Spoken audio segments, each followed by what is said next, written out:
DNA में आज सबसे पहले हम तमिलनाडु वक्फ बोर्ड की भूमाफिया नीति का खुलासा करेंगे। इससे पहले हम आपसे एक सवाल पूछना चाहते हैं। अगर आप अपनी कोई जमीन या मकान बेचने के लिए रजिस्ट्रार दफ्तर जाएं और वहां पता चले कि आपकी जमीन तो आपकी है ही नहीं, उस जमीन पर तो किसी और का कब्जा हो चुका है, तो हमारा दावा है कि आपके पैरों के तले जमीन खिसक जाएगी। यही हुआ है तमिलनाडु में। तमिलनाडु के त्रिची जिले के तिरुचेंथुरई गांव के रहने वाले राजगोपाल नाम के व्यक्ति के साथ कुछ ऐसा ही घटनाक्रम घटा और वो अपनी 1 एकड़ जमीन बेचने के लिए रजिस्ट्रार दफ्तर पहुंचे तो उन्हें पता चला कि जिस जमीन को बेचने के बारे में वो सोच रहे हैं वो उनकी है ही नहीं, यानी अब उनकी रही ही नहीं, वक्फ बोर्ड की हो चुकी है और अब उसका मालिकाना हक तमिलनाडु वक्फ बोर्ड का है। बात बढ़ी तो रजिस्ट्रार दफ्तर से पता चला कि तमिलनाडु वक्फ बोर्ड ने राजगोपाल की जमीन समेत पूरे गांव की जमीन पर अपना दावा ठोक दिया है, जिसमें उस गांव में बना करीब 1500 साल पुराना मंदिर भी आता है। यानी यहां पर 1500 साल पुराना एक मंदिर है जिस पर भी अब वक्फ बोर्ड अपना दावा ठोक रहा है। आप सोच रहे होंगे कि ऐसा कैसे हो सकता, और ऐसा तो हो ही नहीं सकता। जब हमने ये खबर सुनी तो हमें भी यकीन नहीं आया, लेकिन फिर हमने इस दावे की सच्चाई जानने के लिए त्रिची के तिरुचेंथुरई गांव जाने का फैसला लिया और फिर जो सच्चाई सामने आई वो तमिलनाडु वक्फ बोर्ड की अवैध कब्जा नीति का जीता जागता सबूत है।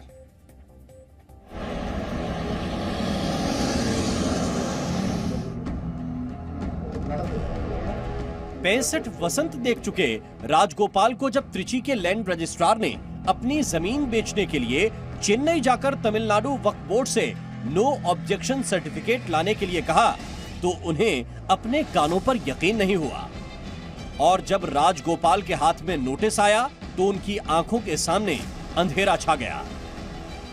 கல்யாணத்துக்காக அந்த வயலை வைக்க போனேன். கல்யாணம் முடிஞ்சு கடன் வாங்கி ஒரு நண்பர்கிட்ட பணம் வாங்கியிருந்தேன். அது விற்க போகும்போது கடன் கொடுக்கறதுக்காக தான் அந்த வயலை விற்றேன். ஏற்கனவே வயல் உடைஞ்சு போச்சு. அது உடைஞ்சதுனால சரி 2.5 கனி உடைஞ்சு போச்சு. அதுக்கப்புறம் வயலை விற்றுனாச்சும் கடன் கொடுக்கலான்னு போனேன். அந்த கடன் கொடுக்க போகும்போது பத்திரப்பதிவாளர்கிட்ட போகும்போது பத்திரம் பண்ண முடியாது, நீ போய் சென்னையில் போய் இன்வாய்ஸ் வாங்கிட்டு வாங்குறாங்க, அதனால் அது அப்படியே நின்று போயிட்டு நான் மனம் உடைஞ்சு வீட்டுக்கு வந்துட்டேன். எனக்கு உடம்பு நல்லா சரியில்லாமல் உடனே நெஞ்சு வலியில் எனக்கு ஆஸ்பத்திரியில் போய் ஒரு வாரமாக ட்ரீட்மெண்ட் பண்ணிக்கிட்டு இருந்தேன். அதுக்கப்புறம் இப்போ எல்லாம் தலையெடுத்து எல்லா பேருமே தலைவர்லேருந்து முதலமைச்சர் இவருக்கெல்லாம் நான் கோரிக்கை வச்சேன், மந்திரிக்கெல்லாம். இப்போ நேற்று கலெக்டர் ஐயா பத்திரம் பண்ணலாம், அவரை போய் பண்ண சொல்லு அப்படின்னு உத்தரவு போட்டு இப்போ எனக்கு உடனே போன மேலே போகணும். எனக்கு உடனே சரியில்லாமல் இப்போ படுத்திருக்கேன் ஐயா. இவ்வளோதான் என்கிட்ட முடிஞ்ச விஷயம்। राजगोपाल की जमीन ही नहीं, तिरुचेंथुरई गांव के सारे खेत खलिहान, गांव की जमीनें, मकान, सब पर तमिलनाडु वक्फ बोर्ड ने कब्जा कर लिया है। तिरुचेंदुरई गांव के लोग आज अपने आप को ठगा सा महसूस कर रहे हैं, क्योंकि पुरखों की जिस जमीन को वो आज तक अपना समझते आए थे, हाल के दिनों में ये पता चला कि दरअसल वो जमीन उनकी है ही नहीं।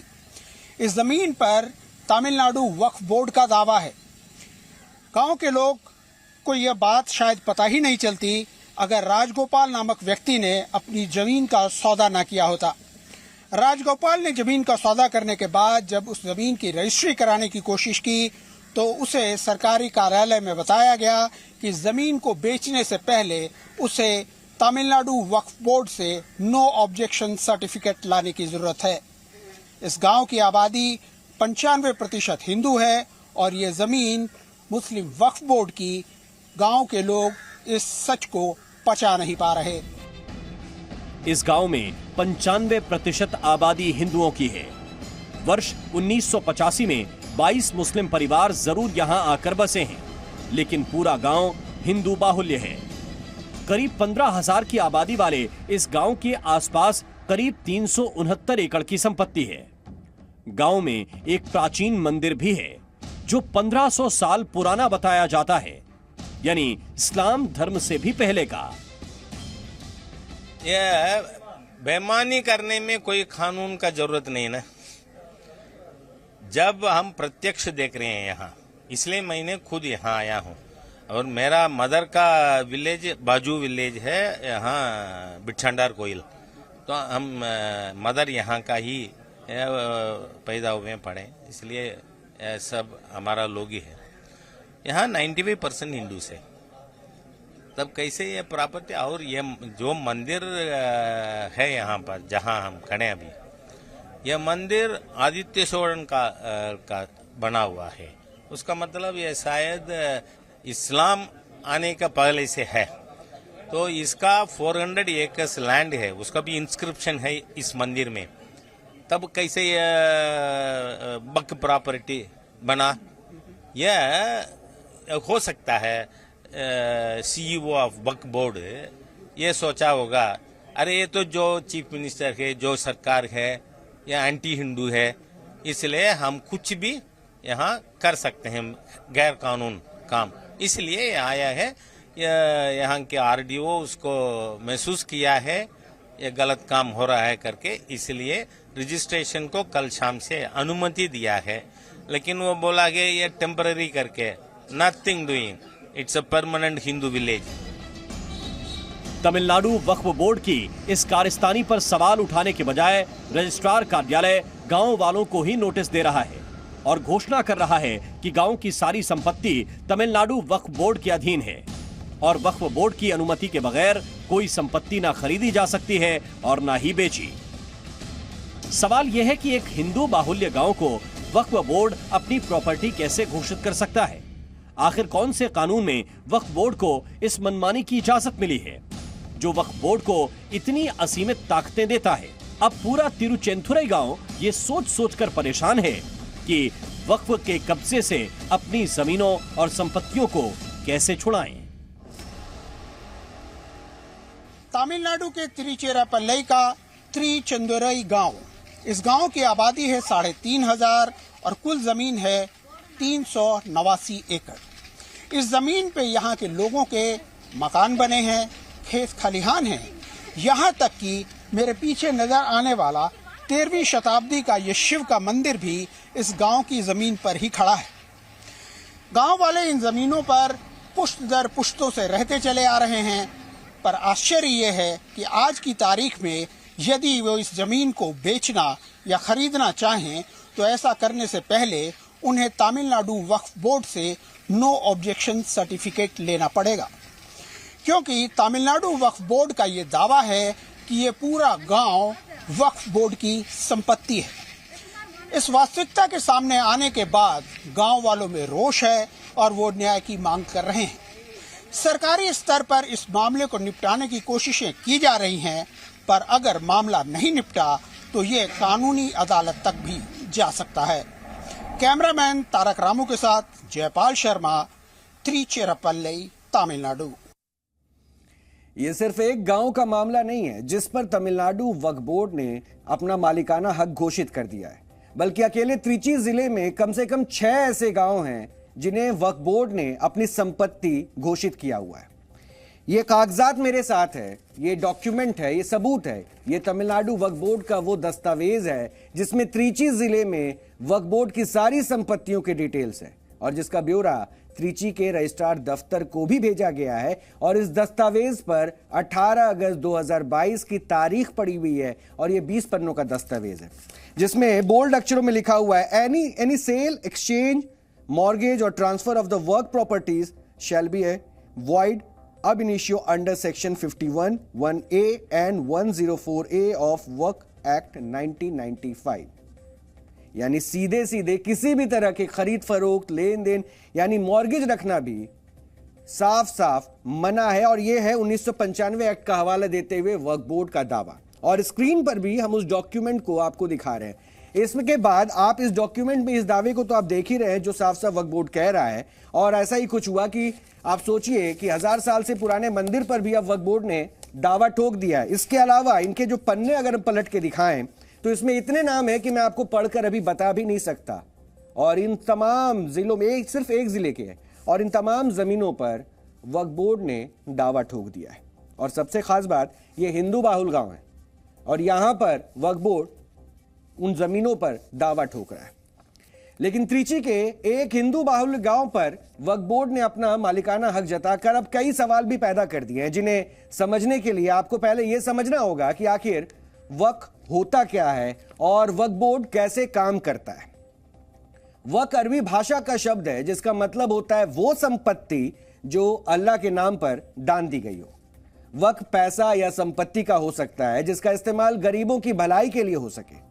इसके अलावा अगर किसी संपत्ति को लंबे समय तक इस्लाम धर्म के काम में इस्तेमाल किया जा रहा हो तो उसे भी वक्फ माना जा सकता है। और अगर कोई एक बार किसी संपत्ति को वक्फ कर देता है तो उसे फिर वापस नहीं लिया जा सकता है। और वक्फ में मिली संपत्तियों और पैसों के मैनेजमेंट के लिए वक्फ बोर्ड होते हैं, जिन्हें आप धरती पर अल्लाह के खजांची या फिर उन्हें अकाउंटेंट भी कह सकते हैं। दरअसल जब कोई मुस्लिम अपनी संपत्ति दान कर देता है तो उसकी देखरेख का जिम्मा वक्फ बोर्ड के पास ही होता है और वक्फ बोर्ड के पास दान में दी गई किसी भी संपत्ति पर कब्जा रखने, उसे किसी और को देने का पूरा अधिकार होता है। भारत में वक्फ बोर्ड संस्थाओं का वजूद 800 साल से है और इसकी शुरुआत मुस्लिम बादशाहों द्वारा दान की गई जमीनों की देखभाल करने से हुई थी। और इस समय भारत में एक केंद्रीय वक्फ बोर्ड और 32 राज्य वक्फ बोर्ड है, जिन्हें रेगुलेट करने के लिए वक्फ बोर्ड एक्ट 1995 है। और अब इसी कानून के आईने में तमिलनाडु वक्फ बोर्ड की कारस्तानी का डीएनए टेस्ट करते हैं। पहला पॉइंट यह है कि वक्फ एक्ट के नियमों के मुताबिक वक्फ बोर्ड सिर्फ उस संपत्ति पर दावा कर सकता है जो इस्लाम धर्म को मानने वाले किसी शख्स ने धार्मिक काम के लिए दान में दी हो। तो फिर तमिलनाडु वक्फ बोर्ड ने पूरे गांव को अपनी संपत्ति कैसे घोषित कर दिया? सवाल तो सबसे बड़ा फिर यह पूछा जाएगा। पॉइंट नंबर 2, वक्फ कानून के मुताबिक वक्फ बोर्ड के पास गैर मुस्लिमों की संपत्ति पर दावा करने का अधिकार नहीं है। तो सवाल यह भी उठेगा, तो फिर एक हिंदू बाहुल्य गांव पर वक्फ बोर्ड ने दावा कैसे कर दिया? पॉइंट नंबर 3, वक्फ बोर्ड 1995 के एक्ट में कहीं भी नहीं लिखा है कि वक्फ बोर्ड किसी निजी प्रॉपर्टी पर अपना दावा ठोक सकता है। तो फिर तमिलनाडु वक्फ बोर्ड ने राजगोपाल नाम के हिंदू शख्स की जमीन पर दावा कैसे ठोक दिया? चौथा और सबसे बड़ा पॉइंट यह है कि वक्फ एक्ट 1995 के ही सेक्शन 3 में वक्फ की परिभाषा है, जिसके मुताबिक कोई भी ऐसी चल या अचल संपत्ति जो मुस्लिम लॉ द्वारा मान्यता प्राप्त किसी धार्मिक या चैरिटेबल काम के लिए पूरी तरह से दान में दे दी गई हो, वो वक्फ बोर्ड की प्रॉपर्टी होगी। तो सवाल यह है कि त्रिची के जिस गांव को तमिलनाडु वक्फ बोर्ड ने अपनी संपत्ति बताया है, उसे किसने दान में दिया? इन सवालों के जवाब तमिलनाडु वक्फ बोर्ड को देने हैं, लेकिन वो सवाल पूछे जाने, सीधे जवाब देने के बाद लगातार वो बातों को गोल मोल घुमाते दिखे। और जब ये सवाल हम लगातार उनसे पूछते रहे तो सिर्फ और सिर्फ इन बातों से वो पल्ला झाड़ते दिखे और वक्फ बोर्ड की संपत्तियों पर अवैध कब्जों को लेकर ज्यादा चिंतित वो नजर आए। एक बार आपको वो भी सुनना चाहिए। உருவாக்கப்பட்டு நடைமுறைக்கு வந்த 1954 ஆண்டுக்கு முன்னர் இருந்த அர்ப்பணிக்கப்பட்ட எல்லா சொத்துக்களையும் முறையாக அரசாங்கம் அரசாங்கத்திற்குரிய அங்கீகரிக்கப்பட்ட சர்வேயர்களை வைத்து முழுமையாக சர்வே செய்து அளவீடு செய்து அவைகளையெல்லாம் பதிவில் ஏற்றிருக்கிறார்கள். எந்தெந்த ஊரில் எந்தெந்த வக்ஃப் நிறுவனங்களின் பெயரில் எந்தெந்த அளவிலான சொத்துக்கள் எந்தெந்த வகையிலான சொத்துக்கள் இருக்கின்றன என்பதனை எல்லாம் कोई प्रॉपर्टी फिर अगर हम वक्फ कर देते हैं, अल्लाह के नाम पे वक्फ कर देते हैं, तो उस पर फिर हमारा अपना कोई हक नहीं है। ना फिर हम उसे बेच सकते हैं, ना उसे लीज पे दे सकते हैं, ना मॉर्गेज कर सकते हैं, उससे फिर हमारा कोई ताल्लुक नहीं रहता। वो हमने अल्लाह के नाम में कर दी प्रॉपर्टी। अब उसका जो फायदा होगा, उसके सारे पर्पस, उस जो डीड वक्फ प्रॉपर्टी के लिए बनाई जाती है, उसे डीड अलल औलाद कहते हैं। उसमें सारी चीजें मेंशन की जाती हैं, सारी चीजें लिखी जाती हैं कि भाई इससे क्या फायदा होगा, क्या इसका पर्पस होगा, किस लिए हम इसको वक्फ कर रहे हैं और उसका फिर फायदे को किस तरीके से कम्युनिटी के लिए इस्तेमाल किया जाएगा। वक्फ प्रॉपर्टी नॉर्मली मुस्लिम रिलीजन के लिए और उसके बेनिफिट के लिए इस्तेमाल की जाती है। वैसे आसान भाषा में कहें तो वक्फ बोर्ड के पास असीमित अधिकार है कि वो मुस्लिम चैरिटी के नाम पर संपत्तियों पर हक जता सके। लेकिन उसे यह हक कैसे मिला, उसे समझने के लिए हमें इतिहास के पन्नों को भी पलटना होगा। दरअसल बंटवारे के बाद पाकिस्तान से जो हिंदू भागकर हिंदुस्तान आए, पाकिस्तान में उनकी संपत्तियों पर मुसलमानों और पाकिस्तान सरकार ने कब्जा कर लिया। लेकिन भारत से पाकिस्तान जा चुके मुसलमानों की जमीनों को भारत सरकार ने वक्फ बोर्ड को दे दिया, जिसके बाद वर्ष 1954 में वक्फ बोर्ड एक्ट बना। लेकिन वर्ष 1995 में वक्फ बोर्ड एक्ट में बदलाव कर वक्फ बोर्ड को जमीनों के अधिग्रहण के असीमित अधिकार दे दिए गए, जिसके बाद वक्फ बोर्ड की संपत्ति में दिन दुगनी रात चौगनी रफ्तार से इजाफा होने लगा। वक्फ मैनेजमेंट सिस्टम ऑफ इंडिया के आंकड़ों के मुताबिक इस वक्त वक्फ बोर्ड के पास कुल 8,54,509 संपत्तियां हैं, जो 8 लाख एकड़ से ज्यादा जमीन पर फैली है। आपको जानकर हैरानी होगी कि सेना और रेलवे के बाद सबसे ज्यादा जमीन वक्फ बोर्ड्स के पास है, और सेना के पास करीब 18 लाख एकड़ जमीन पर संपत्तियां हैं, जबकि देश में रेलवे की चल अचल संपत्तियां करीब 12 लाख एकड़ में फैली है। वर्ष 2009 में वक्फ बोर्ड की संपत्तियां 4 लाख एकड़ जमीन पर फैली थी, जो अब बढ़कर दोगुने से भी ज्यादा हो चुकी है। जबकि देश में जमीन उतनी ही है जितनी पहले थी, फिर भी वक्फ बोर्ड की जमीन कैसे बढ़ रही है, यह सवाल सबसे गहरा है। आरोप लगते हैं कि वक्फ बोर्ड देश में जहां भी कब्रिस्तान की चारदीवारी करता है, उसके आसपास की जमीन को भी वक्फ अपनी संपत्ति मान लेता है, और इसी तरह अवैध मज़ारों और मस्जिदों को धीरे धीरे वक्फ बोर्ड अपनी संपत्ति घोषित कर देता है। आसान भाषा में इसे लोग अतिक्रमण कहते हैं, और वक्फ बोर्ड को इस अतिक्रमण का अधिकार 1995 का वक्फ बोर्ड कानून देता है। वक्फ बोर्ड एक्ट का सेक्शन 3 बताता है कि अगर वक्फ सोचता है कि जमीन किसी मुस्लिम से संबंधित है तो वह वक्फ की संपत्ति है। यहां ध्यान दीजिएगा कि वक्फ का सिर्फ सोचना ही काफी है, उसे इसके लिए किसी सबूत की जरूरत नहीं है। और अगर वक्फ ने यह मान लिया कि आपकी संपत्ति आपकी नहीं है बल्कि वक्फ बोर्ड की है, तो फिर आप अदालत भी नहीं जा सकते हैं, आप वक्फ की ट्रिब्यूनल कोर्ट में जा सकते हैं। और वक्फ एक्ट का सेक्शन 85 कहता है कि अगर वक्फ बोर्ड ट्रिब्यूनल को आप संतुष्ट नहीं कर पाते हैं, तो यह आपकी ही जमीन हो तो भी आपको जमीन खाली करने का आदेश दे दिया जाएगा। ट्रिब्यूनल का फैसला ही अंतिम होगा, और कोई सिविल कोर्ट वक्फ ट्रिब्यूनल कोर्ट के फैसले को बदल नहीं सकती है। वक्फ एक्ट का सेक्शन 40 कहता है कि जब वक्फ बोर्ड किसी शख्स की जमीन पर दावा करता है, तो जमीन पर दावा सिद्ध करने की जिम्मेदारी वक्फ बोर्ड की नहीं होती, बल्कि जमीन के असली मालिक को अपनी जमीन पर मालिकाना हक साबित करना होता है। यानी मालिक को यह साबित करना होता है कि आप ही वाकई में मालिक हैं। यानी अगर वक्फ बोर्ड किसी जमीन पर दावा कर दे तो समझो वो जमीन उसकी हो गई। तमिलनाडु में भी यही हुआ है।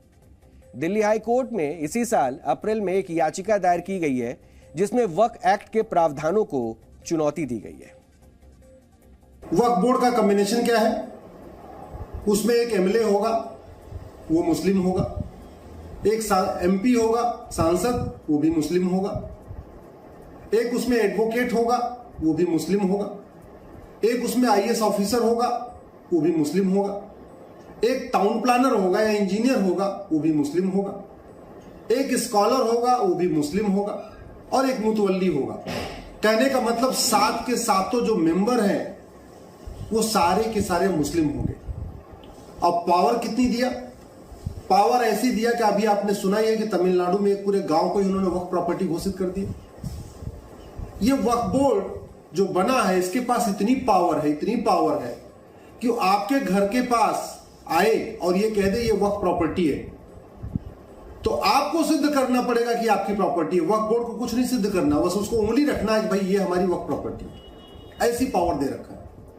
किसी मंदिर के ऊपर जाके अगर वक्फ बोर्ड कह दे ये वक्फ प्रॉपर्टी है, तो वक्फ बोर्ड को कुछ भी प्रूव नहीं करना, मंदिर के पुजारी को प्रूव करना है कि ये मंदिर किसने बनवाया, ये मंदिर की जमीन किसने दिया, इस मंदिर का पुजारी कौन है, उसका डॉक्यूमेंट कहां है, रजिस्ट्री कब हुई, सब कुछ मंदिर के पुजारी को करना पड़ेगा। अगर किसी गुरुद्वारे पे जाके वक्फ बोर्ड कह दे कि ये गुरुद्वारा वक्फ बोर्ड का है, तो वक्फ बोर्ड को कोई कुछ भी नहीं प्रूव करना है गुरुद्वारे को। वहां गुरुद्वारे को ये प्रूव करना पड़ेगा, जो गुरुद्वारे को चला रहे हैं, गुरुद्वारे में जो मैनेजमेंट कमेटी में है, कि भाई ये जमीन उनकी थी, उन्होंने गुरुद्वारा बनवाया, तब से हम इतने लोग यहाँ पे रह चुके हैं और ये उसकी मालिकाना हक है। ये सब कुछ प्रूव करना पड़ेगा। ये सिचुएशन है। ऐसा कोई कानून हिंदुओं के लिए नहीं है कि हिंदू जाके कहीं कह दे ये जमीन हमारी है, ये हमारी हिंदुओं की जमीन ना, ऐसा कोई कानून नहीं। ऐसा कोई कानून जैन के लिए नहीं है, जहां जैन जाके कह दे भाई ये जमीन हमारी है। ऐसा कोई कानून बौद्ध के लिए नहीं है, ऐसा कोई कानून सिख के लिए नहीं है, और ऐसा कोई कानून पारसी के लिए भी नहीं है, ऐसा कोई कानून ईसाई के लिए भी नहीं है। ऐसा कानून केवल किस लिए है? मुस्लिम्स के। एक सेकुलर देश में एक धार्मिक एक्ट लागू है। यह अपने आप में हैरानी की बात है। क्यों हिंदुओं, ईसाइयों और सिखों के लिए ऐसा कोई एक्ट नहीं है? केवल मुस्लिमों को ही यह मौका क्यों मिला है? विडंबना देखिए कि वर्ष 1991 में प्लेसेस ऑफ वर्शिप एक्ट बना, जो कहता है कि देश की स्वतंत्रता के समय जो धार्मिक स्थल जिस स्वरूप में था उसे वैसे ही बरकरार रखा जाएगा। और 1995 में वक्फ एक्ट लागू होता है, जो देश भर में वक्फ बोर्ड को यह अधिकार देता है कि वो किसी भी संपत्ति पर अपना हक जता सकता है और इसके खिलाफ पीड़ित पक्ष देश की किसी अदालत में गुहार तक नहीं लगा सकता है। यह सुनने में अजीब लगता है कि एक धर्मनिरपेक्ष देश में ऐसा एक्ट है, जबकि किसी मुस्लिम देश में ऐसा कोई एक्ट नहीं है। तुर्की, Libya, Egypt, Sudan, Lebanon, Syria, Jordan और इराक जैसे मुस्लिम देशों में ना तो कोई वक्फ बोर्ड है और ना ही कोई वक्फ कानून। हमारा मानना है कि भारत में भी वक्फ एक्ट की कोई जगह नहीं होनी चाहिए। सरकार को वक्फ एक्ट को रद्द कर देना चाहिए और सभी धर्मों के लिए एक जैसा एक्ट बनाया जाना चाहिए।